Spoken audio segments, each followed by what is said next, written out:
The conference room at Naval Special Warfare Command fell silent the moment the young Marine corporal stepped in front of the elevator. His hands shot up, palm out, blocking the path of a woman in civilian clothes carrying a worn leather briefcase and a coffee cup from the base commissary. She wore jeans, a faded Georgetown sweatshirt, and no makeup. Her dark hair was pulled back in a simple ponytail. She looked like someone's visiting sister, not anyone who belonged in this building at 600 on a Tuesday morning. "Ma'am, this floor is restricted," the corporal said, his voice carrying that particular blend of politeness and absolute authority that came from guarding doors at one of the most secretive military installations in the United States. "I'm going to need to see your credentials." The woman stopped, her eyes moving from his face to his hand and back again. She didn't speak. She didn't reach for identification. She simply stood there, holding her coffee, her expression unreadable in a way that made something in the corporal's chest tighten without him understanding why. Behind him, through the glass walls of the main operations center, 3 Navy commanders were setting up for what was supposed to be a classified briefing.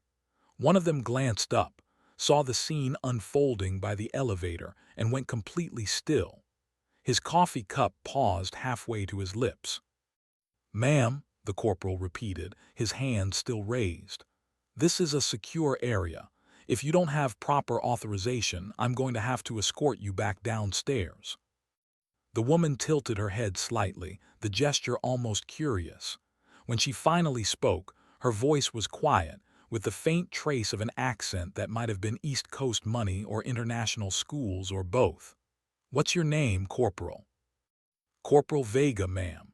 Something in his training told him to add, "I apologize for the inconvenience, but security protocols are non-negotiable," she finished for him.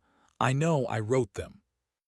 Inside the operations center, the commander who had frozen was now moving fast, crossing the room in long strides, his face showing the kind of panic that came from watching a junior enlisted Marine unknowingly block the woman who had personally greenlit or terminated the careers of the last 4 SEAL team commanders.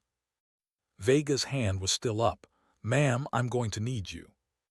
The operations center door opened. "Corporal Vega," Commander Hutchins's voice cracked like a whip, "step aside right now." That was when Vega saw it. The woman's coffee cup shifted in her hand as she checked her watch, and there on her wrist was something he'd only seen in photos during briefings about the chain of command. A slim steel bracelet, unremarkable except for the small engraved trident and the date that made his blood run cold. The date of Operation Neptune Spear. The night they got Bin Laden. The bracelet they gave to exactly 7 people in the entire United States military. The woman who ran Naval Special Warfare Command didn't wear a uniform to the office. She never had. It was one of those things that made her legend, along with the stories about Fallujah, the close air support mission that saved an entire SEAL platoon, and the night she'd landed an F-18 on a carrier deck with one engine and no hydraulics while the boat pitched in 30-foot swells. But Corporal Vega didn't know any of that yet. He was still standing there with his hand out, blocking the path of Vice Admiral Catherine Reaper Volkov, and he had about 4 seconds before his entire world changed. Commander Hutchins reached them, slightly out of breath. "Admiral, I apologize. Corporal Vega is new to this post." "It's fine," Volkov said, her eyes never leaving Vega's face. "He's doing his job." She reached into her briefcase with her free hand and pulled out a black credential wallet. When she opened it, Vega saw the 3 stars, the photo, and the words that made his mouth go dry. Vice Admiral Katherin Volkov, Commander, Naval Special Warfare Command. His hand dropped, his face went white. "Corporal Vega," she said, and there was something almost gentle in her voice now, the way a skilled surgeon might sound right before making the first cut. "Do you know who I am?" He couldn't speak. Behind her, through the glass walls of the operations center, every officer in the room had stopped what they were doing. They were all watching, and Vega realized with a sinking certainty that this moment was about to become a story. The kind of story that got told at bars, during training courses, in whispered conversations that started with, "Did you hear about the Marine who blocked Admiral Volkov?" Vega managed. "Ma'am, I had no idea. I apologize. I was just—" Following protocol, Volkov finished. She closed her credential wallet and slipped it back into her briefcase, which is exactly what you should have been doing. She took a sip of her coffee, unhurried. "But now that we've established who I am, I have a question for you." Vega stood at rigid attention. "Yes, ma'am." "Do you know why I don't wear a uniform to the office?" "No, ma'am." Volkov's expression didn't change, but something in her eyes suggested she was deciding something, weighing something about him that went beyond this moment. Because uniforms make people see the rank instead of the work, and the work is all that matters. She gestured toward the operations center. "Those men in there, they're good at what they do, but they know I can do it better, and that makes them uncomfortable. So I show up in jeans and a sweatshirt, and I make them forget about the stars until it's too late to be anything other than honest with me." She stepped past him, her shoulder almost brushing his as she moved toward the operations center door. Then she paused and looked back. "Corporal Vega, you stopped someone you didn't recognize because the rules said to stop them. That took more courage than you realize. Most people in this building would have waved through anyone who looked confident enough. You didn't." She nodded once, a gesture that carried more weight than any formal commendation. "Don't ever lose that."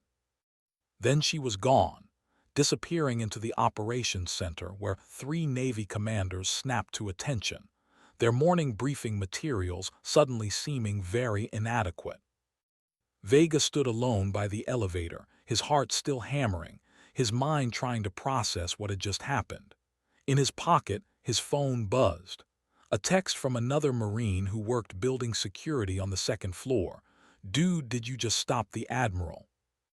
He didn't answer. He was still thinking about the bracelet on her wrist, the casual way she'd diffused the situation, and the look in her eyes when she'd asked if he knew who she was. The honest answer, Vega realized, was no. He had no idea who she was, not really. But he was about to find out. Vice Admiral Catherine Volkov had been called Reaper since she was 26 years old, flying close air support missions over Fallujah in an A-10 Thunderbolt II. The call sign came from a night in November when an entire Marine platoon was pinned down by insurgent fire in a building complex that intelligence had marked as clear. She'd been the only air support available, flying in weather that had grounded every other aircraft in the theater. The Marines on the ground were taking casualties. They had maybe 15 minutes before they'd be overrun.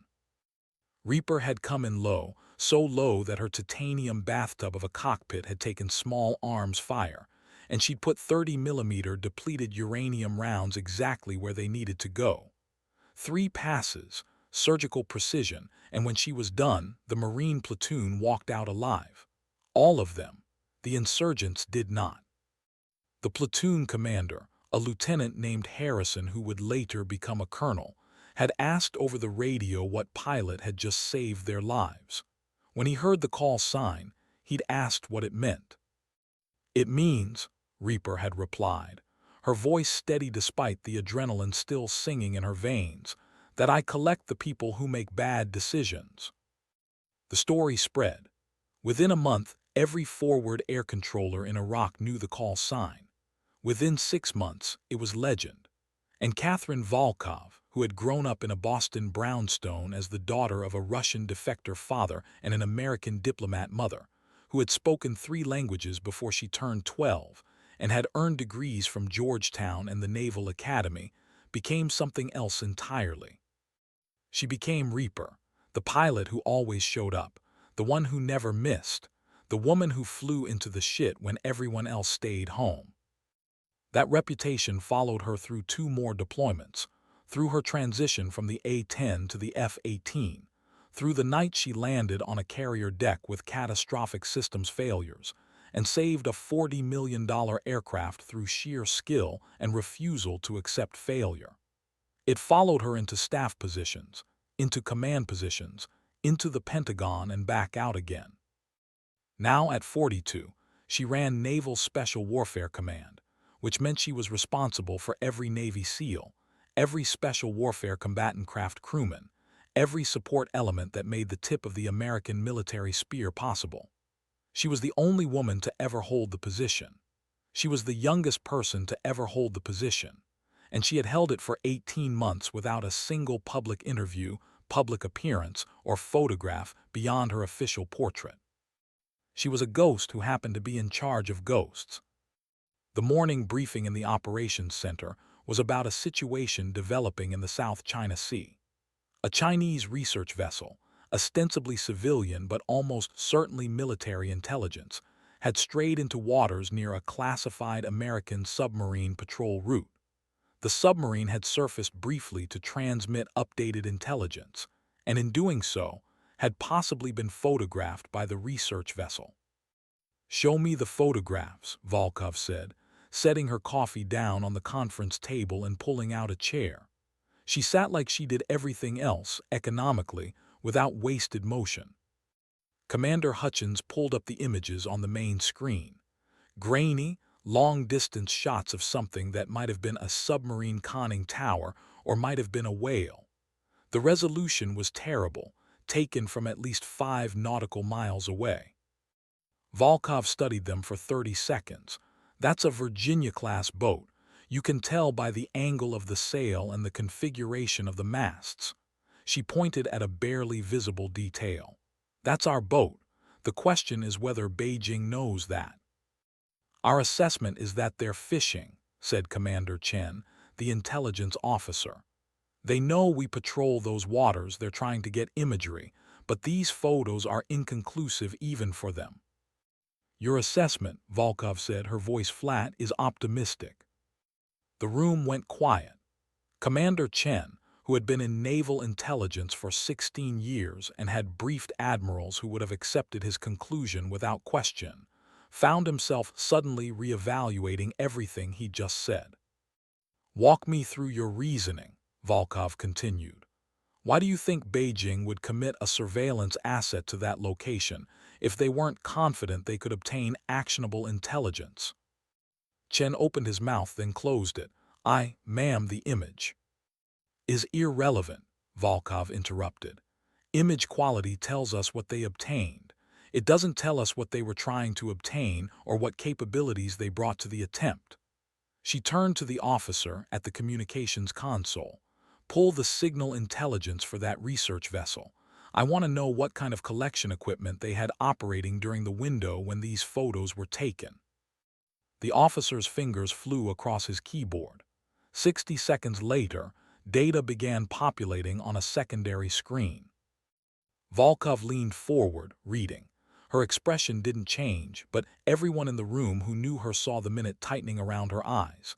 They had synthetic aperture radar active, high-frequency maritime surface search, and encrypted burst transmissions back to a People's Liberation Army Navy facility on Hainan Island. She looked at Chen. "Does that sound like a civilian research vessel to you, Commander?" "No, ma'am," Chen said quietly. "They have better images than these," Volkov said. "These are the ones they wanted us to know about. The ones they transmitted in the clear, probably knowing we'd intercept them. They're showing us what they want us to see, which means what they actually obtained is significantly more detailed." She stood.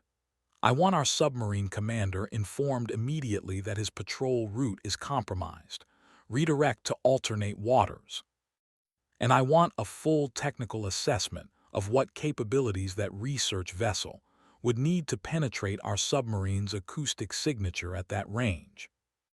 "Ma'am," Hutchins said carefully, "if we redirect the patrol, we're confirming that it was our boat." "They already know it was our boat," Volkov said. "We're past the point of ambiguity. Now we're in damage control." She picked up her coffee. "I also want to know who authorized that submarine to surface in waters where Chinese surveillance was a known possibility, because someone made a bad decision, and bad decisions have consequences." The temperature in the room dropped about 10 degrees. Everyone present understood what that meant. Somewhere up the chain of command, someone was about to have a very uncomfortable conversation with Vice Admiral Volkov. She checked her watch. "I have a meeting with the Chief of Naval Operations in 90 minutes. I want preliminary answers before then. Commander Hutchins, you have the operations center. Send updates to my secure terminal." "Yes, ma'am," Hutchins said. Volkov walked toward the door, then paused. Without turning around, she said, "And someone tell Corporal Vega that he did good work this morning. He stopped me for the right reasons. That matters." Then she was gone, leaving behind a room full of officers who were suddenly working much faster than they had been 5 minutes ago. In the hallway outside, Volkov walked past administrative offices, past conference rooms where junior officers were preparing briefings, past the memorial wall where photographs of fallen SEALs watched with eternal vigilance. She didn't look at the photos. She had known too many of them, had signed too many condolence letters, had stood at too many funerals where she wore her dress whites and her composure like armor while families fell apart in front of her.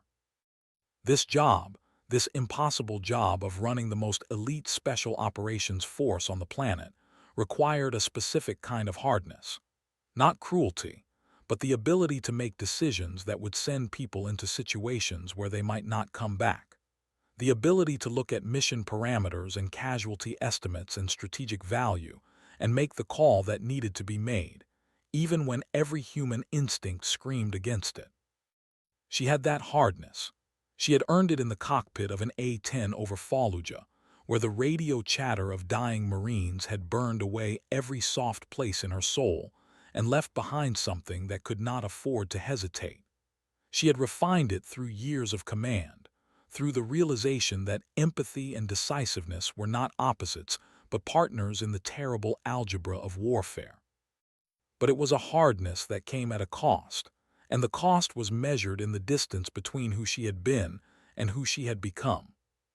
Her office was at the end of the corridor, a corner space with windows that looked out over the training compound where SEAL candidates were running through obstacle courses in the pre-dawn darkness. She could see them from here, small figures pushing themselves beyond normal human limits, failing and getting up and failing again until they either made it or quit. Most quit. The numbers were brutal. Of the candidates who started basic underwater demolition SEAL training, only about 25% would finish. The rest would ring the bell, that brass bell mounted in the training compound that you struck 3 times when you'd had enough, when your body and mind had given everything they had and it still wasn't enough. Volkov had never rung a bell in her life. She had been told she couldn't fly combat missions, and she had flown them anyway. She had been told she couldn't transition to strike fighters, and she had done it at the top of her class. She had been told she'd never command anything larger than a squadron, and now she ran all of naval special warfare. She had been told a lot of things. None of them had been true. Her phone buzzed. A message from her assistant. "CNO meeting moved up to 800. Car is waiting." Volkov grabbed her briefcase and headed for the door. On her way out, she passed a framed photograph hanging on her office wall. It showed a much younger version of herself standing in front of an A-10 Thunderbolt II, her flight suit dusty and her face exhausted, with the kind of 1,000-yard stare that came from flying missions where the margin between life and death was measured in seconds and feet. In the photo, someone had written across the bottom in marker, "Reaper Fallujah, the night you saved 1st Platoon. We remember, Semper Fi." It was signed by 16 Marines, including Lieutenant Harrison, who had sent her the photo 3 years ago with a note that said simply, "Still here because of you." Volkov looked at it for exactly 3 seconds. Then she turned off her office light and walked out to the waiting car, where a Navy driver stood ready to take her to a meeting where she would have to explain why one of their submarines had been compromised and what they were going to do about it. Just another Tuesday morning at Naval Special Warfare Command. Just another day of being Reaper. The Chief of Naval Operations, Admiral James Whitmore, was a four-star with 38 years of service and a reputation for running the Navy like a well-maintained ship, efficiently, by the book, and with minimal tolerance for surprises. He did not appreciate being told that one of his submarines had potentially been photographed by Chinese intelligence, and he especially did not appreciate learning about it from Vice Admiral Volkov instead of through normal reporting channels. "Walk me through this again," Whitmore said, his voice carrying the particular quality of a man trying very hard to remain calm. "The submarine commander surfaced to transmit intelligence updates in waters where we knew Chinese surveillance was active." "Yes, sir," Volkov said. They were in Whitmore's office at the Pentagon, a space dominated by a massive desk, floor-to-ceiling bookshelves, and windows that looked out over the Potomac. The commander followed established protocol for intelligence transmission, but the protocol didn't account for the level of Chinese surveillance capability in that specific area at that specific time. "Meaning the protocol is inadequate," Whitmore said. "Meaning the protocol was written 3 years ago, and Chinese maritime surveillance capabilities have advanced significantly since then," Volkov replied. "We're dealing with a near-peer adversary who is investing billions in precisely the kinds of systems designed to detect our submarine operations. Our protocols need to evolve to match that threat." Whitmore leaned back in his chair, studying her. "You're telling me we need to rewrite submarine communications protocols across the Pacific Fleet?" "I'm telling you that if we don't, we're going to lose more boats to detection, which compromises not just those specific missions but our entire strategic posture in the region." Volkov pulled a tablet from her briefcase and brought up a presentation she'd prepared during the car ride over. "These are the documented instances of Chinese surveillance vessels operating in proximity to known U.S. submarine patrol routes over the last 18 months. The frequency is increasing. The sophistication is increasing, and our response has been reactive rather than proactive." She turned the tablet so Whitmore could see the data. Red dots clustered across a map of the South China Sea and Western Pacific, each one representing a Chinese surveillance operation. The pattern was unmistakable. "They're learning our patterns," Volkov continued. "They're building a database of acoustic signatures, transmission protocols, patrol routes, and every time one of our boats surfaces in a predictable location at a predictable time, we hand them another piece of the puzzle." Whitmore studied the map for a long moment. "Recommendations: short-term, randomized surface transmission windows and locations. Require submarine commanders to cross-reference real-time intelligence on Chinese surveillance assets before surfacing. Institute protocols for burst transmission that minimize surface time to under 30 seconds. Long-term, develop new communication systems that don't require surfacing at all," Volkov said. "The technology exists. We're just not prioritizing it because it's expensive and submarine communications have worked the same way for decades. But decades ago, China didn't have the capability to track our boats with this level of precision. The world has changed. We need to change with it." Whitmore was quiet for several seconds. Then he said, "You flew A-10s over Fallujah." It wasn't a question, but Volkov answered anyway. "Yes, sir. I read the after-action reports. You were flying close air support in conditions that grounded every other aircraft in theater.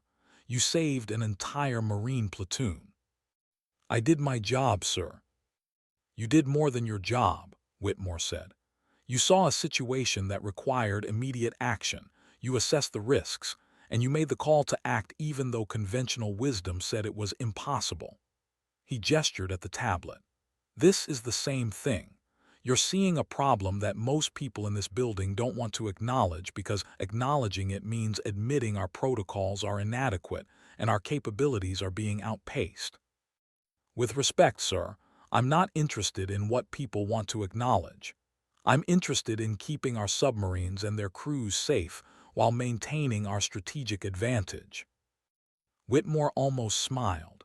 That's why you're running naval special warfare and not sitting behind a desk at the Pentagon. He stood, which meant the meeting was over. I'll authorize the short-term protocol changes immediately. The long-term communication systems will require budget approval, and that's going to be a fight, but I'll take it to the Joint Chiefs. Thank you, sir, Volkov said, standing as well. Admiral Volkov, Whitmore said as she turned to leave. The Marine you blocked this morning, Corporal Vega. Volkov turned back surprised. Sir. Word travels fast in this building, Whitmore said, especially when it involves someone stopping you at the door. His expression was unreadable. What did you tell him? I told him he did good work. That following protocol, even when it's uncomfortable, takes courage. And do you believe that? Yes, sir. Whitmore nodded slowly. Good, because half the problems in this military come from people being too afraid to stop someone who looks important. We need more Corporal Vegas, not fewer. He paused. The other half of our problems come from people who are too important to be stopped. Make sure you remember which category you're in. It was a warning and a compliment wrapped together, delivered with the precision of a man who had spent nearly 4 decades navigating the politics of the Pentagon. Volkov understood exactly what he meant. I'll remember, sir, she said. The car ride back to Naval Special Warfare Command took 45 minutes through morning Washington traffic. Volkov spent it reading intelligence reports on her secure tablet, her mind already 3 steps ahead of the conversation she just had. Whitmore would approve the protocol changes, but implementation would be another matter entirely. Submarine commanders were a proud breed, and they didn't appreciate being told that the way they'd been doing things for years was suddenly inadequate. But Volkov had been a pilot, and she knew something that desk officers sometimes forgot. The moment you stopped evolving was the moment you started dying. In the cockpit, that lesson came fast and brutal. On the ground, in the bureaucracy of the military, it came slower, but it came just the same. Her phone rang, the secure line which meant operational traffic. Volkov, she answered. Admiral, this is Commander Hutchins. His voice was tight. We have a situation developing. SEAL Team 6 has eyes on a high-value target in Yemen. They're requesting authorization for immediate action. Volkov's entire focus shifted. Details. Target is identified as Khalid al-Rashid, the bomb maker we've been tracking for 8 months. He's at a compound in the Shabwa province, minimal security. Window of opportunity is approximately 2 hours before he moves again. What's the team's confidence level on the identification? 90%. They have visual confirmation from 2 separate sources, plus signals intelligence confirming his phone is at the location. 90%. In the world of special operations, those were better odds than you usually got. But 10% margin for error still meant 1 in 10 chance you were about to authorize an operation against the wrong target. What's the collateral estimate? Volkov asked. Target is isolated from civilian population. Compound is military-age males only. Team estimates 0 civilian casualties. Political situation. Yemen is a mess, as always, but we have tacit approval from the recognized government for counterterrorism operations. This falls within our mandate. Volkov watched the city slide past the car windows. Thousands of people going about their morning completely unaware that somewhere in Yemen, a team of Navy SEALs was waiting for her to make a decision that might save hundreds of lives or might start an international incident. This was the job. This was what all the training, all the deployments, all the nights over Fallujah had been preparing her for. The ability to make the call when the information was incomplete and the stakes were catastrophic. Authorization granted, she said. Tell the team they are weapons-free. I want real-time updates transmitted to the operations center, and I want al-Rashid alive if possible, dead if necessary, but I want confirmation either way. Yes, ma'am, Hutchins said. Time on target is 30 minutes. "I'll be there in 20, Volkov said, and ended the call. She leaned forward to the driver. "Lights and sirens. We need to be at the command center in 20 minutes. The driver nodded, flipped on the emergency lights, and the car surged forward into traffic. Volkov went back to her tablet, pulling up the file on Khalid al-Rashid. Age 34. Syrian by birth, trained in explosives in Afghanistan, responsible for at least 6 major bombings across the Middle East and possibly as many as 12. Specialty was vehicle-borne improvised explosive devices, VBIEDs, which he designed with a particular genius for defeating jamming equipment and armor. The last bombing attributed to him had killed 43 people at a marketplace in Baghdad, including 16 children. If they got him, if the team was successful, they would remove one of the most dangerous bomb makers operating in the region. If they got him wrong, if the intelligence was faulty, they would kill someone who might be innocent and hand al-Rashid another reason to keep building bombs. The math was brutal. The math was always brutal. Volkov closed the file and looked out the window at the morning sunlight catching on the Potomac, at the monuments and buildings that represented the nation she had sworn to defend. Somewhere in the distance, she could hear sirens, could see people walking to work with coffee cups and briefcases, living lives that were possible because people like the SEALs in Yemen were willing to go into the darkness. That was the trade, that was the deal. And Vice Admiral Catherine Reaper Volkov, who had once landed a crippled F-18 on a carrier deck in a storm, who had flown into hell over Fallujah and brought Marines home alive, who now commanded the men who made the impossible their profession, would make sure they had everything they needed to do their job, even if it meant making decisions that would haunt her for the rest of her life. The car's emergency lights painted the morning traffic red and blue, and they raced toward Naval Special Warfare Command at 90 miles an hour.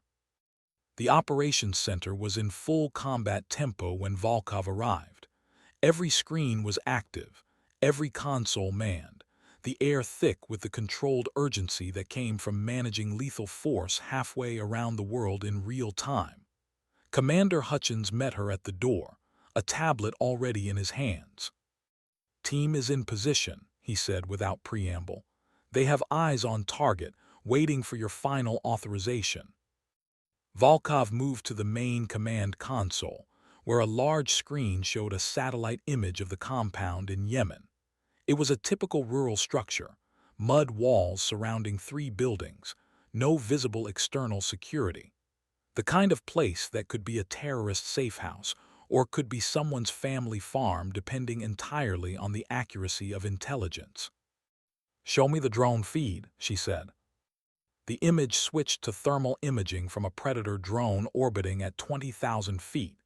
Heat signatures showed 7 individuals inside the main building, 3 in the smaller structure to the east. No women, no children. That matched the intelligence assessment. "Audio intercept?" Volkov asked. An intelligence officer pulled up a separate screen with a transcript of phone conversations intercepted from the compound over the last 6 hours. The language was Arabic, the translation overlaid in English. Most of it was mundane, discussions of travel plans and supply runs. But one conversation, flagged in red by the analysis software, contained technical discussions of circuit design and explosive compounds. Volkov read it twice. Then she pulled up the file photo of Khalid al-Rashid and compared it to the enhanced image from the drone feed showing one of the heat signatures in the main building. The resolution was grainy, the identification not certain, but the height and build matched. "What's Team 6's assessment?" she asked. Hutchins keyed his microphone. "Overwatch, this is command. Requesting team leader's confirmation on target identification." A voice came back over the speakers, calm and professional despite the fact that the man speaking was lying in the dirt 300 meters from a building full of people who would kill him if they knew he was there. "Command, this is Overwatch Actual. We have positive identification on primary target through multiple means. visual match to known photographs, voice pattern analysis from phone intercepts, and behavioral indicators consistent with target's profile. Confidence is 95%. 95%. Better than the 90 they'd had 20 minutes ago. Overwatch Actual, Volkov said, taking the microphone herself. This is Command Actual. What's your collateral assessment? Command Actual, collateral is 0. All individuals in compound are confirmed military-age males. No women, no children. Compound is isolated from surrounding structures by at least 400 meters. We can take this clean. There it was, the moment of decision.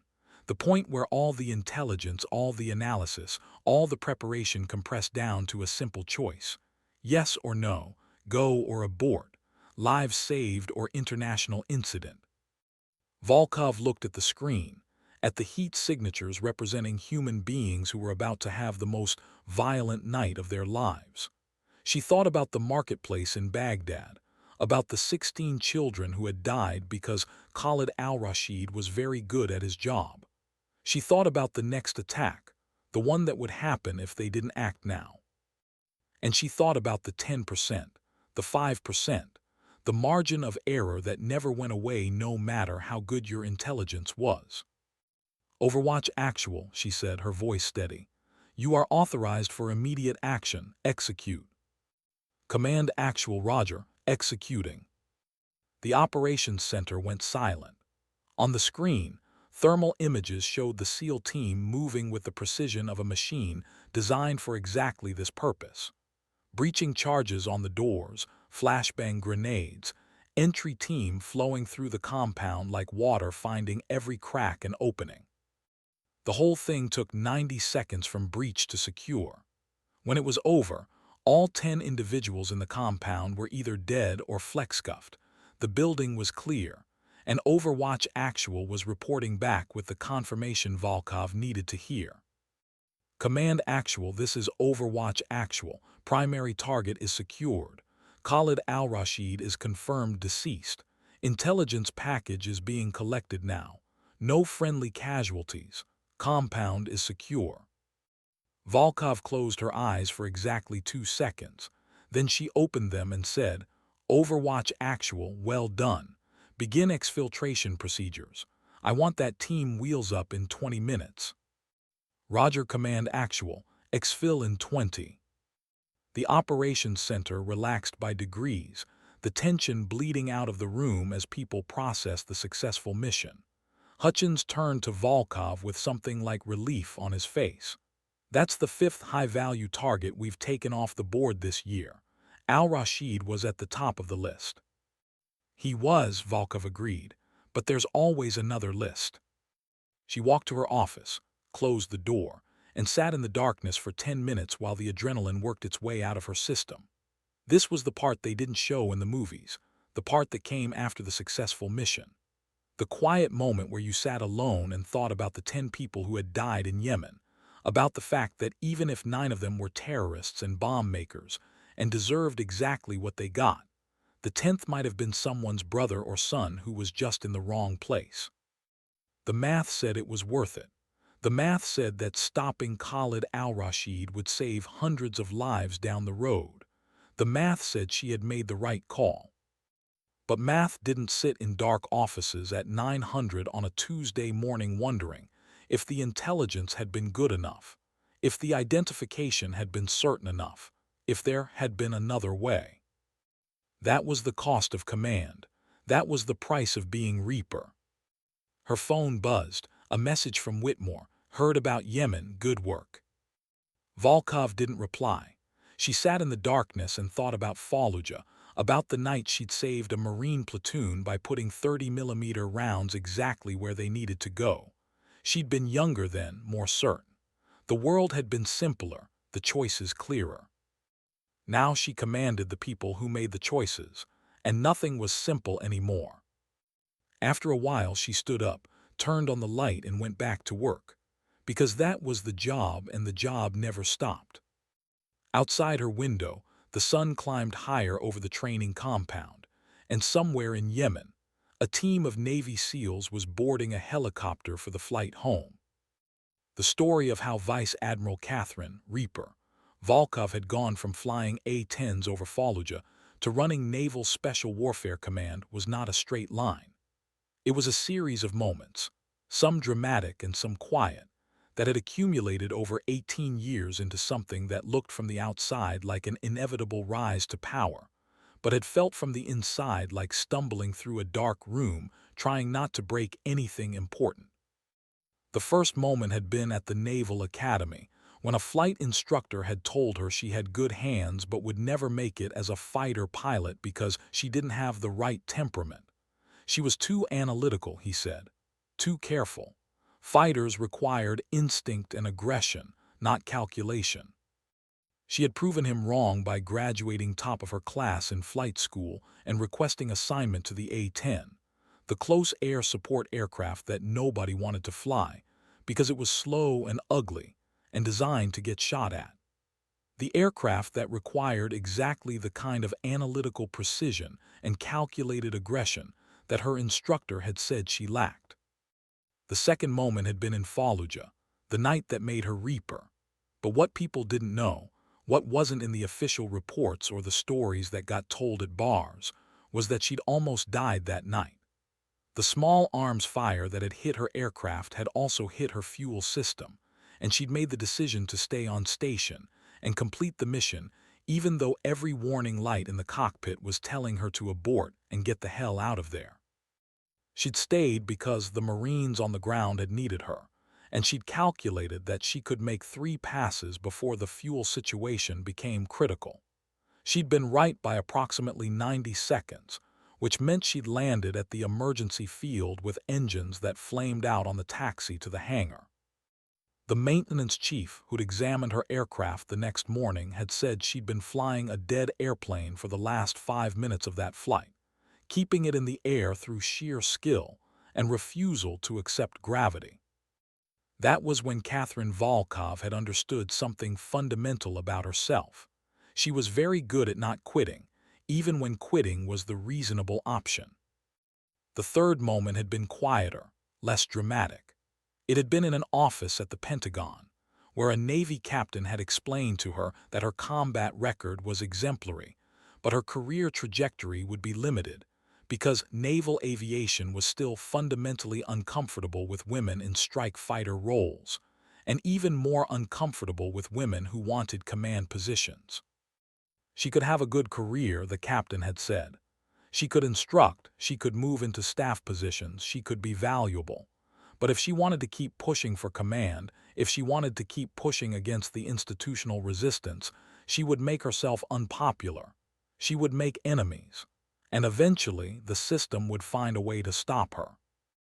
Volkov had listened to all of this with the same analytical precision she brought to everything else.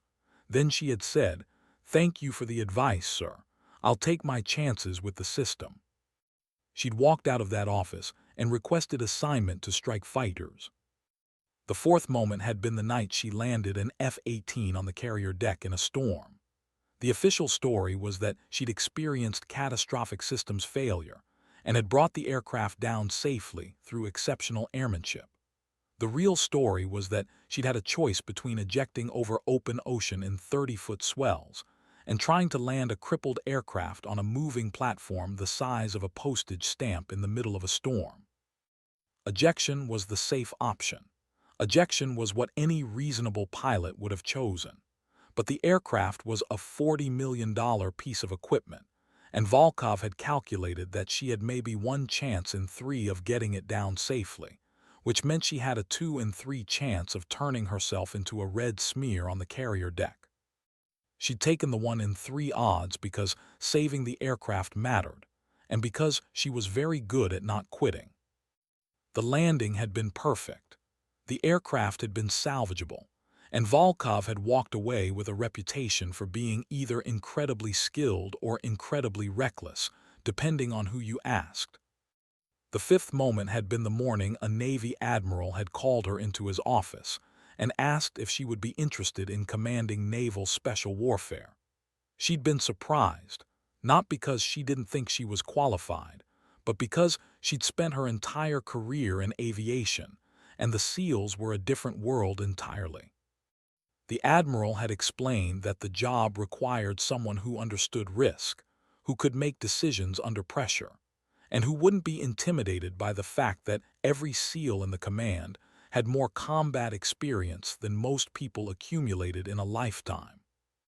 "You've been making life-or-death decisions since you were 26 years old," the admiral had said. "You've commanded squadrons, you've run operations, you've proven you can handle pressure. This is just a different platform." Volkov had asked for 24 hours to think about it. She'd spent that time researching, reading, talking to people who knew the SEAL community, and she'd realized that the job wasn't about being a SEAL herself.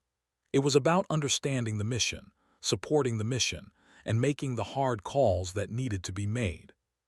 She'd taken the job, and for 18 months she'd run Naval Special Warfare Command with the same analytical precision and refusal to quit that had defined her entire career.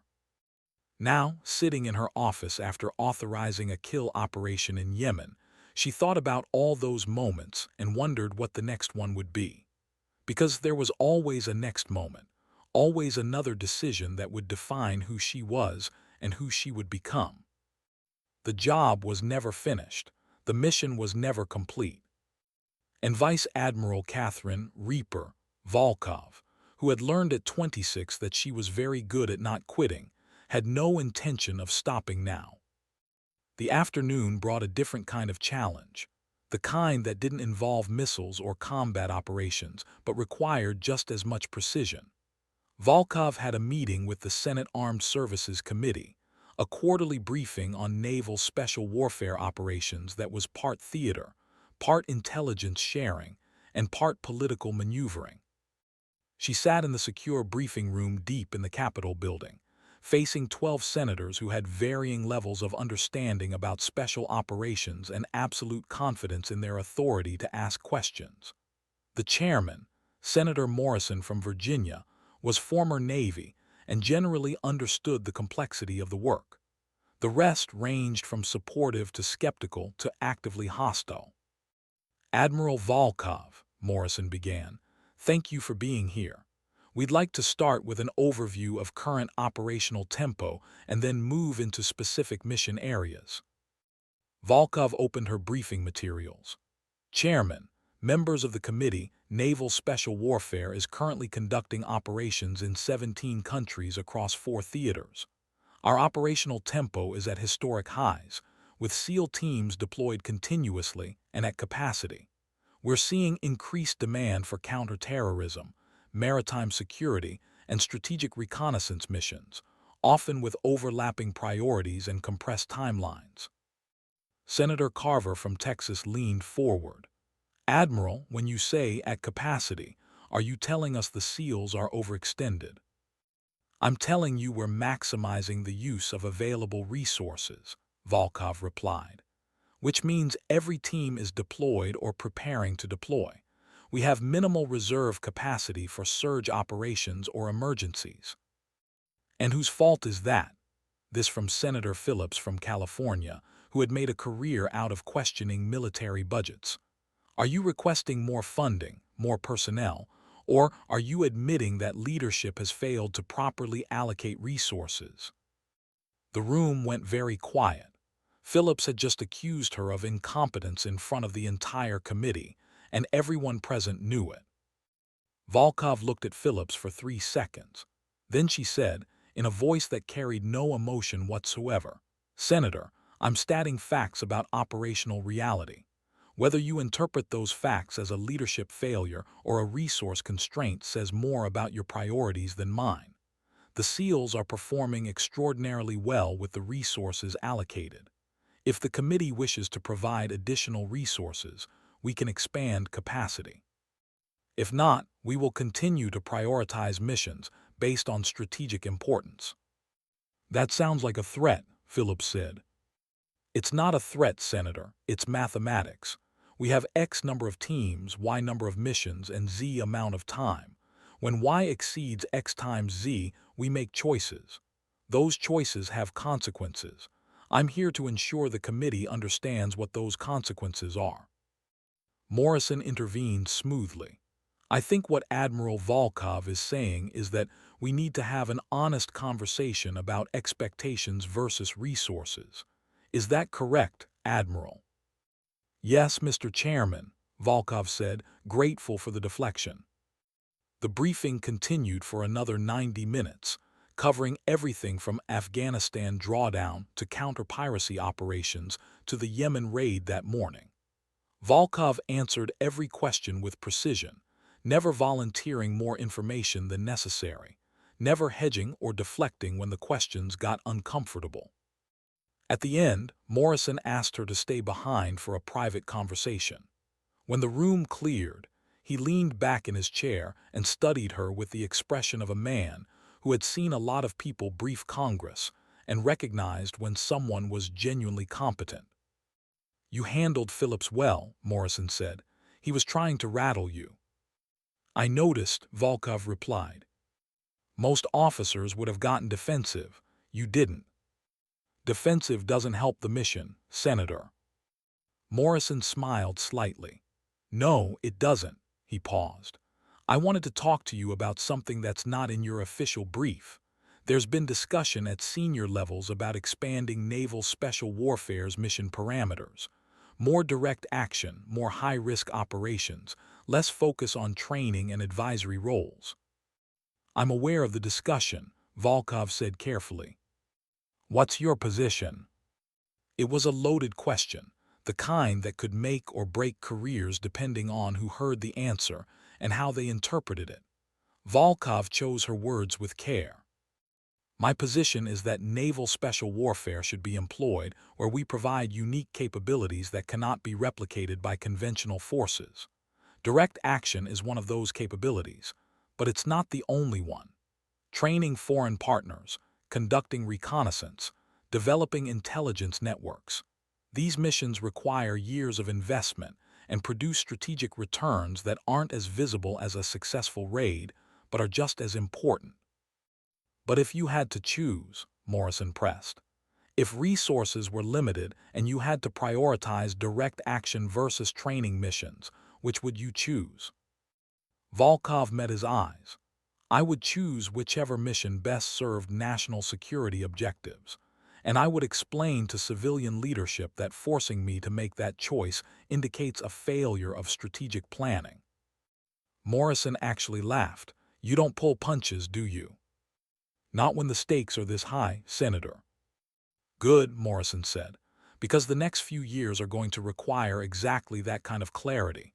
The world is getting more complicated, the threats are evolving, and we need people in command positions who can think strategically and speak honestly." He stood, indicating the conversation was over. "Keep doing what you're doing, Admiral, and if Phillips gives you any more trouble, let me know. I'll handle him." "Thank you, Senator," Volkov said. On the drive back to Naval Special Warfare Command, Volkov thought about Morrison's question and her answer. The truth was more complicated than what she'd said in the briefing room. The truth was that every mission, whether direct action or training, whether high visibility or quiet background work, came with a cost that was measured in people who didn't come home.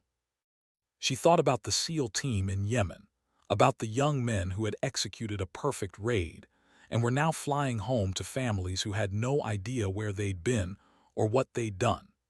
She thought about the training missions in Africa and South America, where SEALs were teaching foreign militaries how to fight their own wars, creating stability that might prevent conflicts down the road but would never make headlines.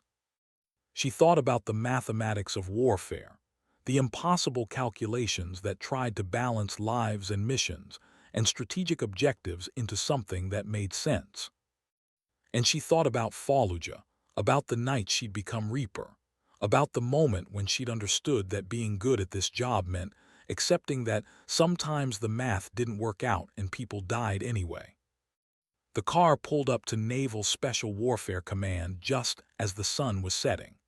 Volkov got out, returned the salutes of the Marines at the gate, and walked into the building where she would work until midnight because the job was never finished, and there was always another crisis waiting. In her office, a stack of reports needed her attention. Intelligence assessments, personnel evaluations, budget documents, the unglamorous machinery of command that kept the most elite special operations force in the world functioning. She poured herself coffee from the pot her assistant kept fresh, sat down at her desk, and got to work. Outside, the training compound was quiet, the SEAL candidates having finished their daily torture and gone to their barracks to recover. Tomorrow they would wake up and do it all again, pushing themselves toward a standard that most of them would never reach. Volkov understood that better than most. She'd spent her entire career pushing toward standards that were designed to exclude her, and she'd met every single one. Not because she was trying to prove anything to anyone else, but because the mission required it, and the mission was all that mattered. 3 weeks later, the incident with Corporal Vega had become the kind of story that circulated through the military with the speed of a good rumor. The details had been embellished in the retelling. In some versions, Vega had actually put a hand on the admiral's shoulder before realizing who she was. In others, she'd walked past him completely, and he'd had to chase her down the hallway.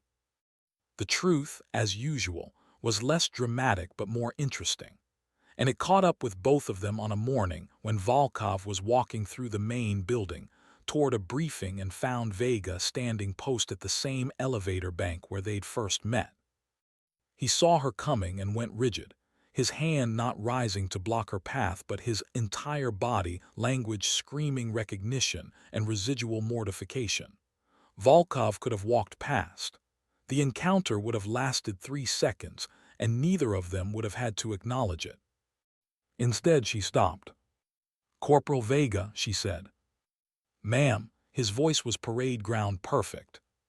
"How's the post?" "Fine, ma'am, no issues." Volkov studied him for a moment. He was young, maybe 22, with the kind of squared-away bearing that suggested he took the uniform seriously. The kind of Marine who would stop anyone, even an admiral, if they didn't have proper credentials. "I heard the story made the rounds," she said. Vega's face colored slightly. "Yes, ma'am, I apologize if—" "Don't apologize," Volkov interrupted. "The story is accurate. You stopped me because you didn't recognize me and I wasn't in uniform. That's exactly what you should have done." She paused. "What did you learn from it?" The question surprised him. "Ma'am." "From the encounter, what did you take away from it?" Vega thought for a moment, clearly trying to figure out if this was a test. "That the rules apply to everyone, ma'am, regardless of rank." "Partially correct," Volkov said. "The rules apply to everyone, but the application requires judgment. You made a judgment call to stop someone who didn't fit your mental model of what an admiral looks like. That took courage. But the deeper lesson is that leadership often doesn't look like what you expect it to look like."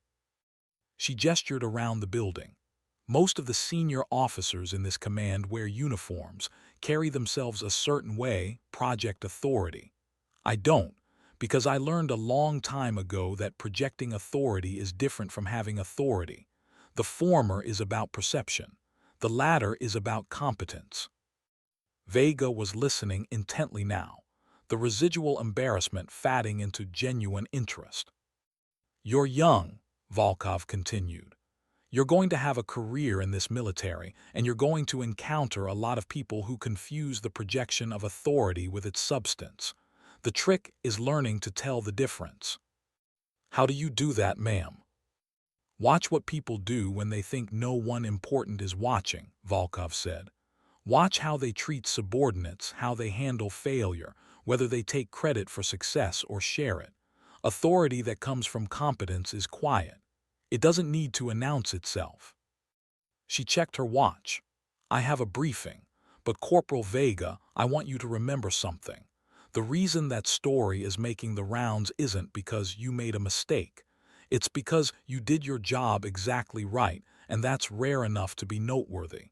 Don't let the embarrassment make you hesitate the next time you need to make a judgment call."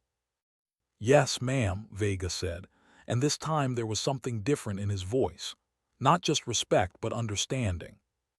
Volkov walked toward the elevator, pressed the button, and waited. When the doors opened, she stepped inside and turned to find Vega still watching her, his expression thoughtful. "Corporal," she said as the doors began to close, "keep doing good work." "Yes, ma'am," he replied. "Thank you, ma'am." The elevator rose toward the command level, and Volkov thought about the conversation she just had. It would have been easier to walk past, to avoid the awkwardness of acknowledging the incident. But leadership wasn't about taking the easy path. It was about the accumulation of small moments where you had a choice between avoiding discomfort and doing something that might actually matter. She'd chosen to stop and talk to a junior Marine because she'd been that junior Marine once, standing post and trying to figure out how the world worked, and she remembered how much the small moments of recognition had mattered. The elevator doors opened on the command level, and Volkov stepped into a hallway where 3 commanders were waiting to brief her on a developing situation in the Mediterranean. She shifted mental gears instantly, moving from the quiet conversation with Vega to the tactical problem that needed her attention. That was the job, moving between worlds, between the personal and the strategic, between the quiet moments and the crisis points, all while maintaining the clarity to know which required immediate action and which required patience. She'd been doing it for 18 years.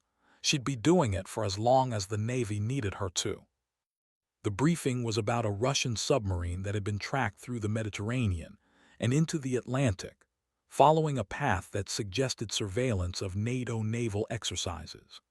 The submarine was good, quiet enough that they'd lost track of it twice, and the question was whether to devote significant resources to tracking it or accept that Russia was going to spy on their exercises and focus on making sure the exercises themselves were operationally sound. "Recommendations?" Volkov asked after hearing the intelligence assessment. Commander Chen, who had learned in the past few weeks to be less optimistic in his briefings, spoke first. "My assessment is that the submarine is conducting routine intelligence gathering. We should maintain passive tracking but not divert significant assets." "And if it's not routine?" Volkov asked. "If they're mapping our operating patterns for future use?" "Then we need to consider that our exercise patterns are predictable enough to be worth mapping," Chen said carefully. "Which suggests the problem isn't their surveillance, it's our predictability." Volkov almost smiled. Chen was learning. "Correct, so what do we do about it?" "Randomize exercise patterns," Chen said. "Introduce unpredictability in timing, location, and force composition. Make it harder for them to develop actionable intelligence. And in the short term, for this specific submarine, continue passive tracking. Let them think we haven't noticed them. Use the opportunity to gather intelligence on their tracking methodology and capabilities." "Approved," Volkov said. "But I want daily updates on that submarine's position. If it deviates from expected behavior, I want to know immediately." The commanders filed out, leaving Volkov alone with her thoughts about Russian submarines, NATO exercises, and the endless chess game of military intelligence. It was the kind of problem that had no perfect solution, only a series of choices that were slightly less bad than the alternatives. Her phone buzzed. A message from Whitmore. "Senate hearing went well. Morrison is in your corner. Watch out for Phillips. He's making noise about special operations accountability." Volkov sent back a brief acknowledgement and made a mental note to prepare for whatever campaign Senator Phillips was planning. Political fights were different from tactical ones, but they still required the same fundamental approach. Understand the terrain, know your opponent's capabilities, and never let them see you react emotionally. She'd learned that lesson the hard way, through years of being the first woman in rooms that didn't want women, through the accumulated experience of dealing with people who questioned her competence based on her gender rather than her record. The anger that came from those encounters was real and justified, but showing it was a tactical mistake. So she'd learned to channel it into precision, into being so good at her job that questions about her competence became impossible to sustain, into building a record that spoke louder than any defense she could offer. It was exhausting, it was necessary, and it had worked. Now she ran Naval Special Warfare Command, and people like Senator Phillips could question her decisions, but they couldn't question whether she belonged in the position. The evidence was too strong, the results too clear. That night, Volkov left the office at midnight and drove home to her apartment in Alexandria. It was a small place, efficiently organized, with minimal personal decoration. The walls held a few framed photographs, her parents, her academy graduation, the photo of her with the A-10 in Fallujah. She poured a glass of wine, stood at the window looking out over the city, and allowed herself 10 minutes to not be Vice Admiral Volkov, to just be Catherine, the woman who had grown up in Boston and learned to speak Russian from her father and had fallen in love with flying, because it was the only place where the world made perfect sense. Then the 10 minutes were over, and she went to bed, because tomorrow would bring new crises and new decisions, and the job was never finished. In the darkness, she thought about Corporal Vega and the conversation they'd had, about the look on his face when she'd told him that authority from competence was quiet, about the possibility that maybe, in some small way, that conversation would matter to him the way similar conversations had mattered to her when she was young, and trying to figure out how to survive in a profession that wasn't designed for people like her. Then she stopped thinking and went asleep, because rest was a tactical resource and tomorrow would require all of her focus. The phone rang at 3:42, which meant it was bad. Volkov came awake instantly, the muscle memory of 18 years in the military translating the ring tone into immediate alertness. She answered before the second ring. Volkov. Admiral, this is Commander Hutchins. His voice was tight with controlled tension. We have an incident. SEAL Team 3 is under fire in Somalia. They need immediate extraction and we have limited assets in theater. Volkov was already out of bed, moving toward her closet where her uniform waited. Details. Team was conducting reconnaissance on suspected Al-Shabaab leadership compound. They were compromised, took fire, broke contact, but they're currently pinned down approximately 15 kilometers from the coast with enemy forces in pursuit. We have a helicopter en route, but it's 40 minutes out, and the team is reporting they may not have 40 minutes. What other assets do we have available? There's a Marine Quick Reaction Force at Camp Lemonnier in Djibouti, but deployment would take at least 90 minutes. We have a destroyer in the area, but it's beyond practical helicopter range. Volkov processed the information while pulling on her uniform. 15 kilometers from the coast, enemy pursuing, 40 minutes until extraction. The math was tight and getting tighter. Does Team 3 have options for alternate extraction points? She asked. They're moving toward the coast, but the terrain is working against them. Heavy vegetation, limited visibility, and Al-Shabaab knows the area better than we do. Connect me to the team leader. There was a pause while Hutchins established the satellite link. Then a new voice came on, breathing hard, the sound of movement evident in the background. This is Charlie 6.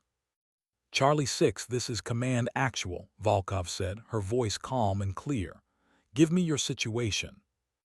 Command Actual, we are moving east toward Extraction Point Alpha. We have enemy contact approximately 300 meters to our north and west. We are 4 personnel, 1 with minor injuries, all mobile. Ammunition is 50%, no casualties. Can you reach the extraction point in 40 minutes? Negative, Command Actual. Terrain is slowing us down and we're in running firefight. We're making maybe 2 kilometers per hour at current pace, which meant they'd cover maybe 1.5 kilometers in 40 minutes, leaving them more than 10 kilometers short of extraction. Volkov did the math again. looking for the solution that had to be there because failure wasn't acceptable.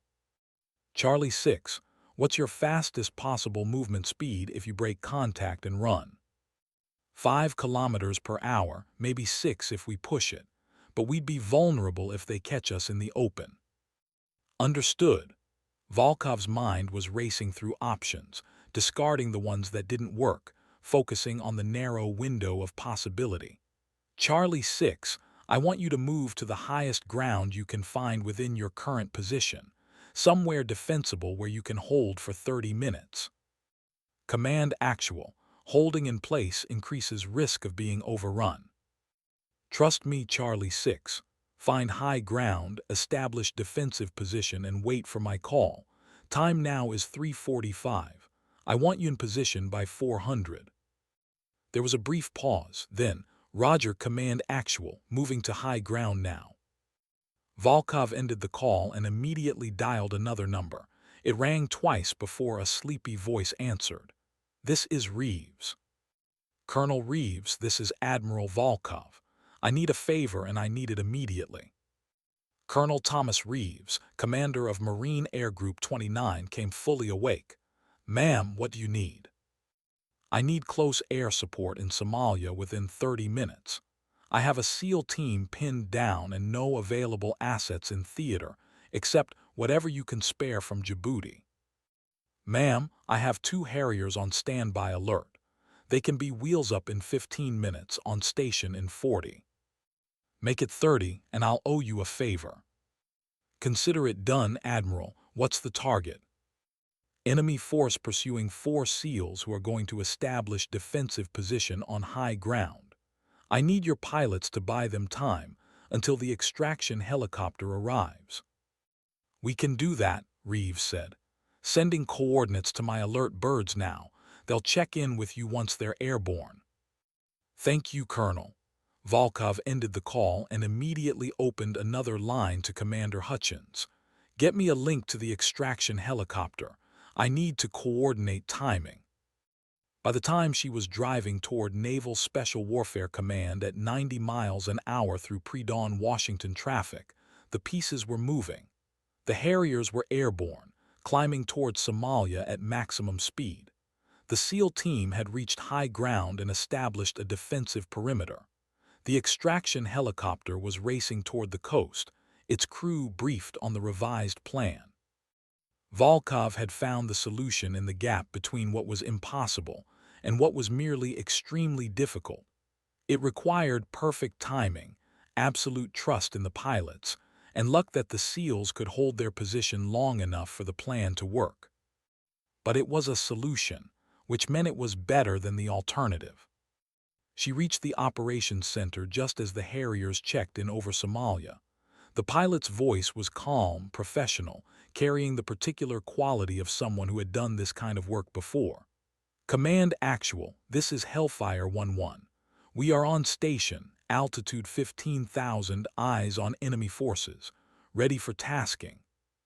Hellfire 1-1, this is Command Actual. I need you to engage enemy forces pursuing our ground element. Targets are approximately 300 meters north and west of friendly position.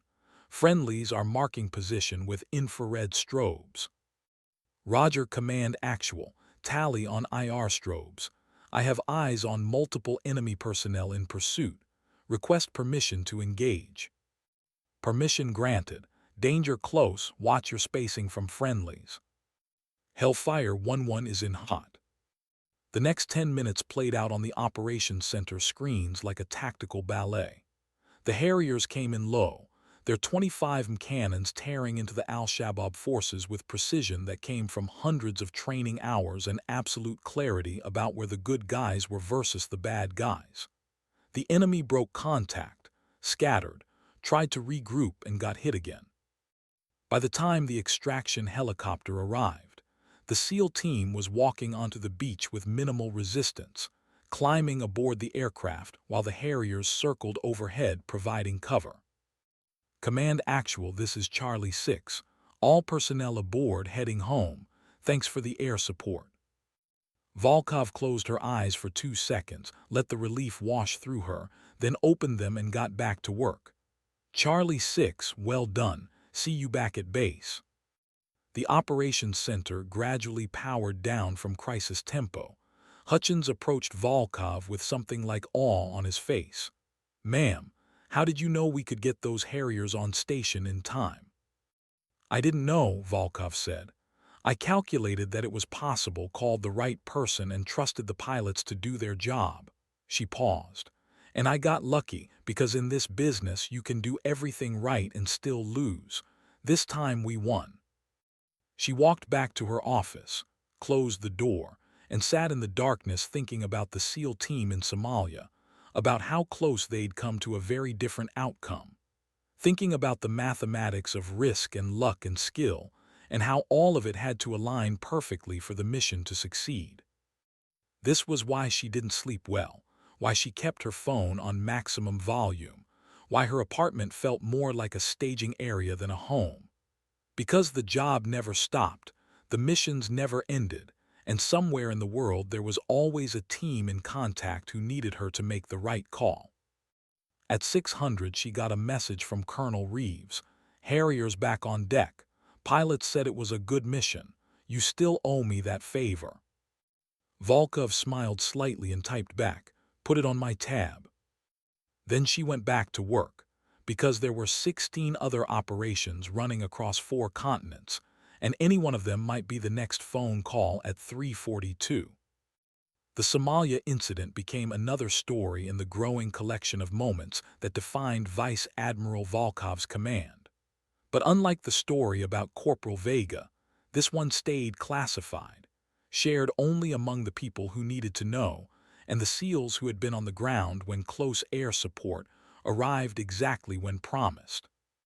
3 days later, Volkov received a package at her office. Inside was a framed photograph of 2 Marine Harrier pilots standing in front of their aircraft at Camp Lemonnier, both giving thumbs up to the camera. Across the bottom someone had written, "Semper Fi from Hellfire Flight. Thanks for the interesting morning."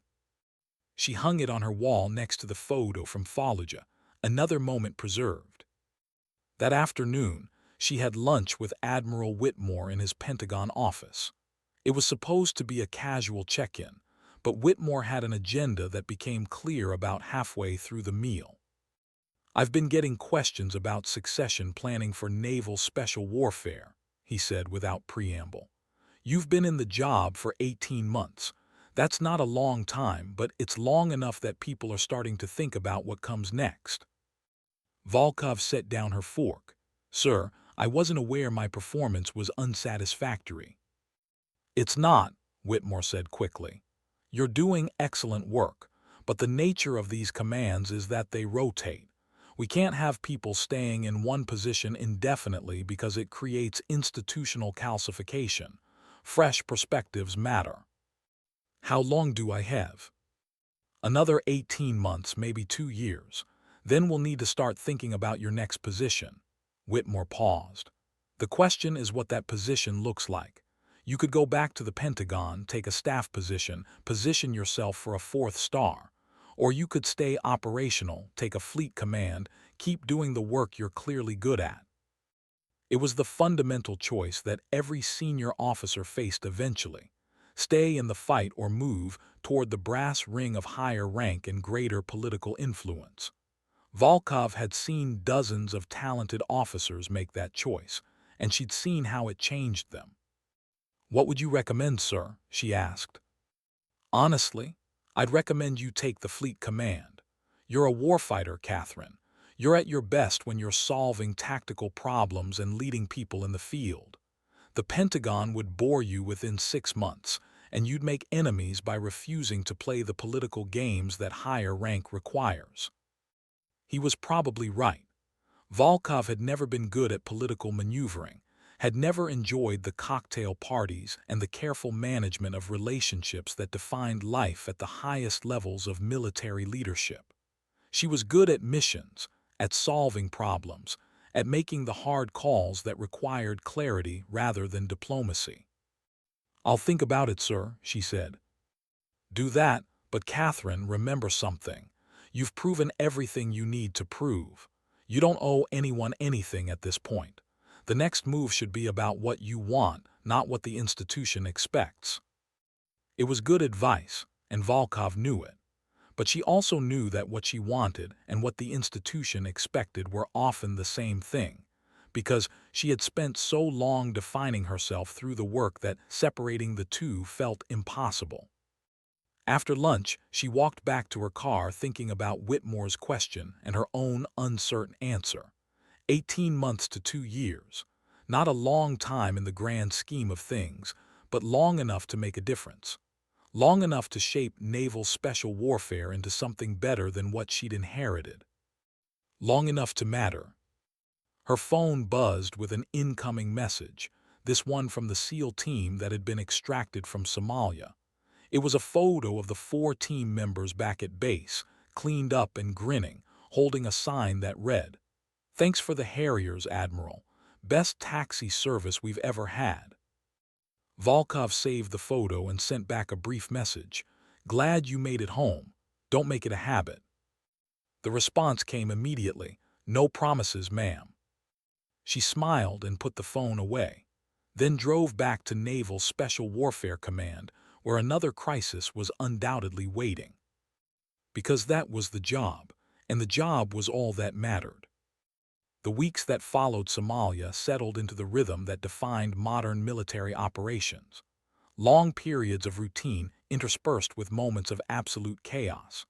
Volkov managed both with the same steady competence, showing up at 600 and leaving at midnight, reading intelligence reports and making decisions, and slowly building a reputation within the special operations community as someone who understood the work because she'd done similar work herself. The SEALs, initially skeptical of having an aviator in command, had come around through the simple mechanism of watching her make good calls under pressure. The Yemen raid, the Somalia extraction, a dozen other incidents that never made the news but were remembered by the people who had been there. All of it accumulated into institutional trust. But trust was fragile, and Volkov knew that one bad decision could shatter it completely. The test came 6 weeks after Somalia, in the form of a mission proposal that landed on her desk with the weight of a political landmine. The proposal came from SEAL Team 6, a high-risk direct action raid targeting a terrorist facilitator in Syria who was believed to be coordinating attacks against U.S. personnel in the region. The intelligence was good but not perfect. The target was located in an area where Russian and Syrian forces operated routinely. The risk of international incident was high. The potential value of removing the facilitator was also high. He was responsible for at least 3 attacks that had killed American service members, and intelligence suggested he was planning something larger. The proposal had been reviewed by the Joint Special Operations Command, by Central Command, by multiple layers of bureaucracy, and they had all punted the decision upward until it landed on Volkov's desk with a note that said simply, "Recommend approval, but decision is yours." Which meant they wanted the mission to happen, but didn't want to be responsible if it went wrong. Volkov spent 3 days reviewing every aspect of the plan.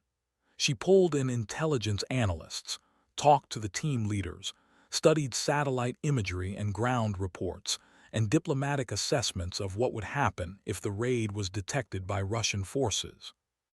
The conclusion she reached was that the mission was technically feasible, strategically valuable, and politically dangerous, which meant it was exactly the kind of decision that separated competent leadership from great leadership. She called a meeting with her senior staff and laid out the problem in clear terms. "This mission will work," she said. "The team is good, the planning is solid, and if everything goes according to plan, we'll remove a significant threat with minimal risk.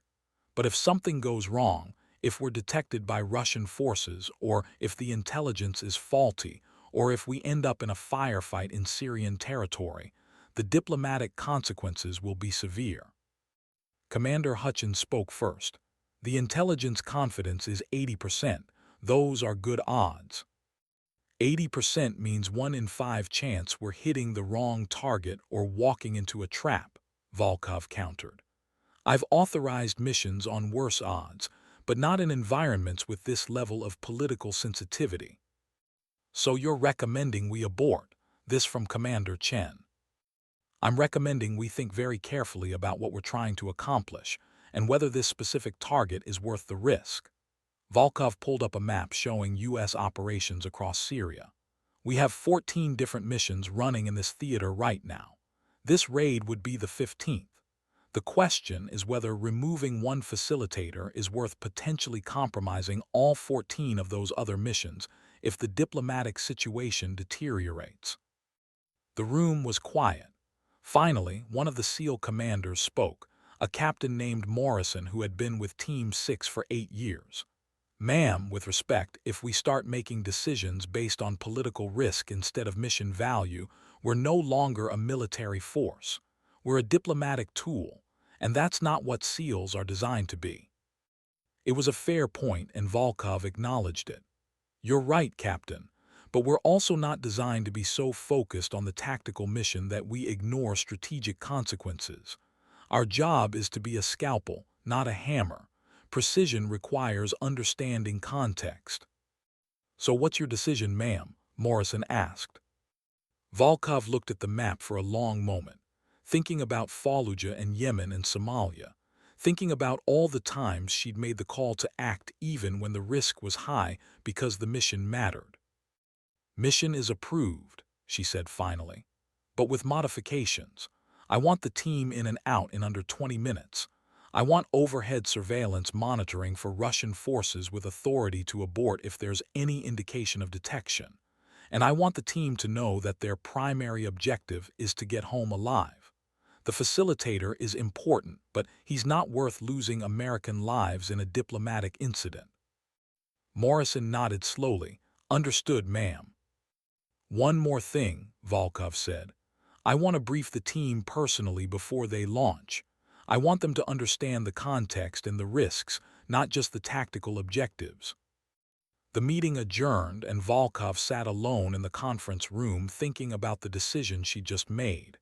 It felt right, but that didn't mean it was right. In this business, you could feel confident and still be wrong. 2 days later, she flew to the forward operating base where Team 6 was staging for the mission. The briefing was held in a secure facility that looked like every other military temporary structure. Concrete walls, fluorescent lights, folding chairs arranged in rows. The SEALs listened as she walked through the intelligence, the strategic context, and the modification to the mission parameters. They were professionals, and they didn't question her authority, but she could see the calculation in their eyes. They were wondering if the Admiral understood what she was asking, if she'd ever been in a position where 20 minutes felt like eternity and getting in and out clean was easier said than done. So she told them about Fallujah.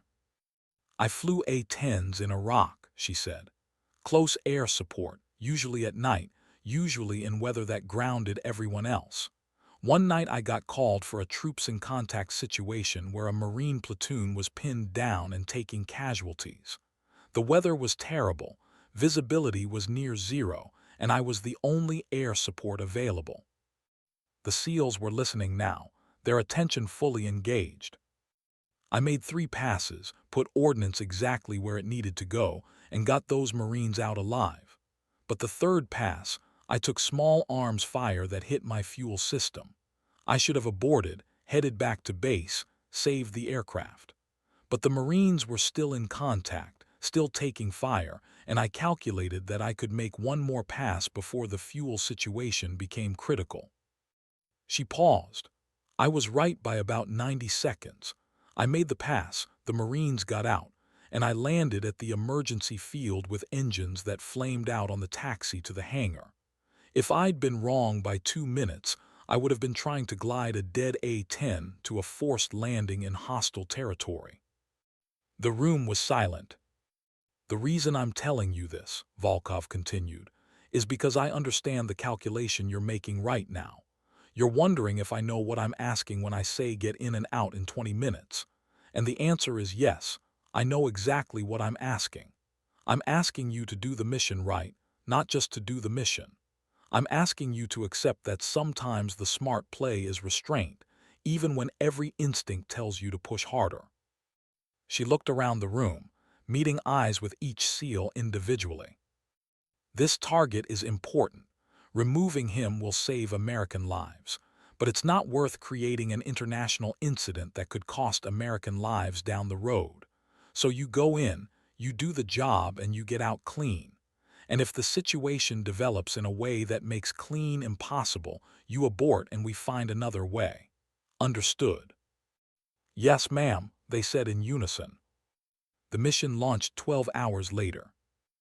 Volkov watched from the operations center as the team inserted, moved to target, executed the raid with surgical precision, and extracted 19 minutes after initial breach.